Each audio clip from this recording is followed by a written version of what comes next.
Hello there and welcome back. This is another review video, and what I'm going to be reviewing in this video is Until Dawn. Until Dawn has a bit of a gameplay system, I'm told, like Heavy Rain. I say I'm told because I never actually played Heavy Rain. It was, I was one of those ones, yeah, I'll have to check that out, but I didn't check it out, so we kind of missed a trick on that one. However, I was told by work colleagues and my friends and stuff like that this game is scary, and I was told that this is one of the scariest games that you'll ever play. So immediately I'm like, game on, let's get this. As soon as I could afford it, I went and got Until Dawn, and I've played scary games. And I really have played like what I would consider scary games. If you don't, more power to you. But things like Alien Isolation, sitting there with headphones on in pitch black, just playing it how you need to play an Alien game. That game was scary because you can hear everything like coming around in the vents and things like that, and because it's in headphones, you can just think, oh my god, it was scary. Evil Within is the newest one that I can think of. Since then, that was scary, and I'm still frustrated at because I'm not necessarily scared of it now. I just want to punch the game. I'm stuck on certain bits, but nah, we're not talking about that game. We're talking about Until Dawn. Now, Until Dawn follows the characters. I think it's 8 characters so far. I'm losing count because a lot of mine are dead.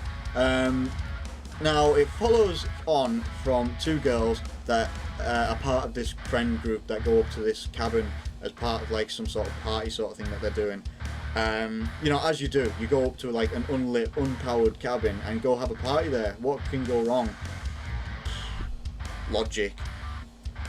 So what happens is there's a situation with one of the girls. They go, they're being set up with a prank in a room, and they end up, she runs out, and her sister goes and chases her.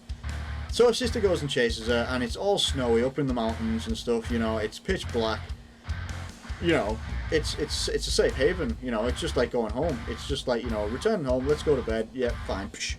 No, it's snowy mountain. It's pitch black. Oh, I know. I'll go and run as far as I can and drop my phone everywhere. That's just not what you do. But this girl goes and does it, and her sister goes and follows her. Great stuff. Right. Now, what happens is they hear some freaky noises and stuff like that, and they keep running together. Yeah, it was just a bit weird, really, more than scary. Right up until the screen goes red, and you can see from the vision of the monster thing that's chasing them, whoever it is. And they're backing up onto the end of this cliff, and all you can see is, okay, in my mind I'm already thinking, right, they're going to slip off the end of that cliff and they'll probably hang on to something. And they slipped off the end of the cliff and they hung on to something.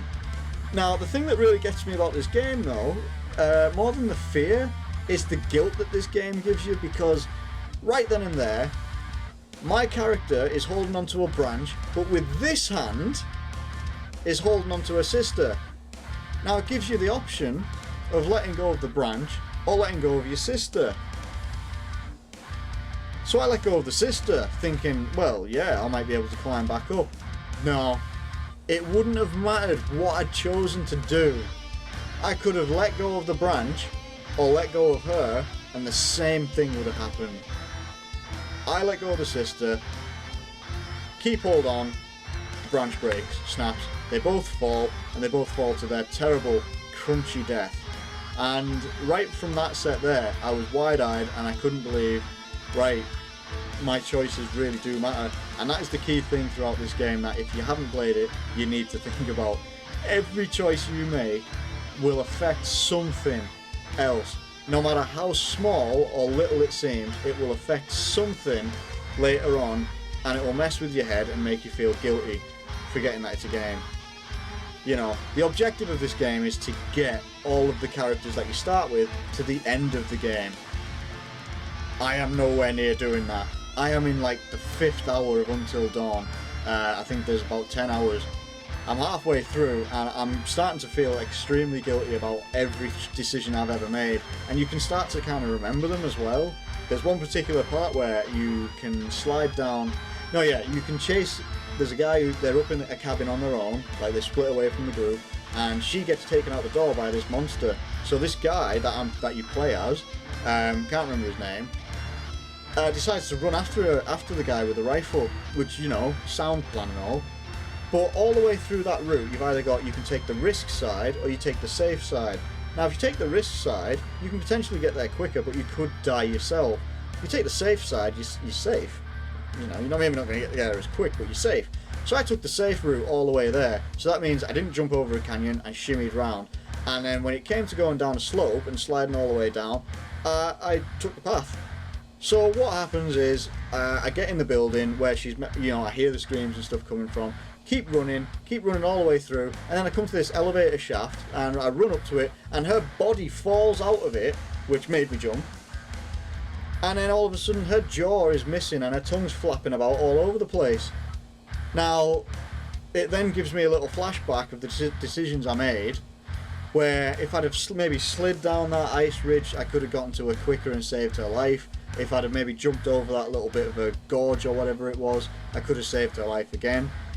Little things like that you think, you know, you could die as well. There's so many different contradictions to this game that you have to think about. It's a really good mental game. It blew my mind. It really it was almost disappointing at first because I was expecting it to be so scary. I thought it was going to be like making me jump all over my bedroom and stuff like that. But that didn't happen. But what it did do was suck me so far into that storyline that when things do happen, even the smallest things of maybe something like you can hear something coming across the headphones, or you can see something but you're not really sure if you saw it. There's little things that happen that you get so sucked into it that you really care about what's going on with your characters.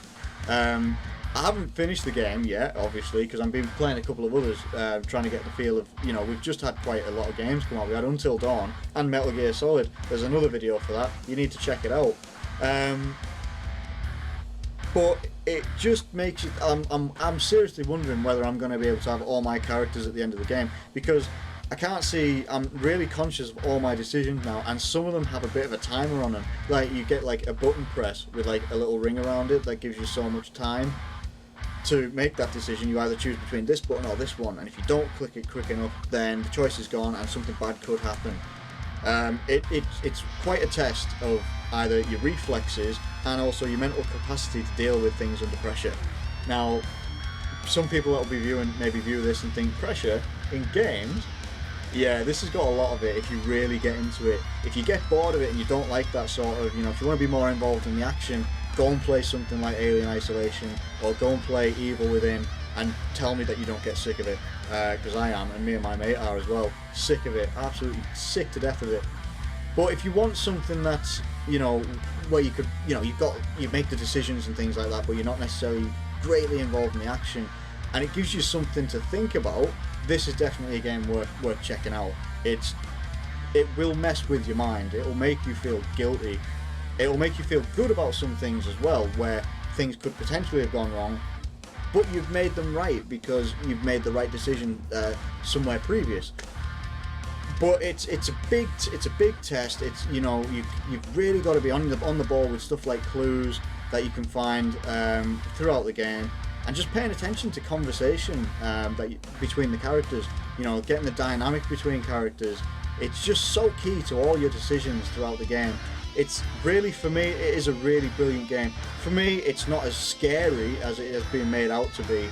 But having said that, it is a very gripping game, and I can really see why some people do get so scared about it, because if you're playing a game like that and your lives are your hands cradle the lives of these characters, and your decisions can change, you know, decide whether they live or die.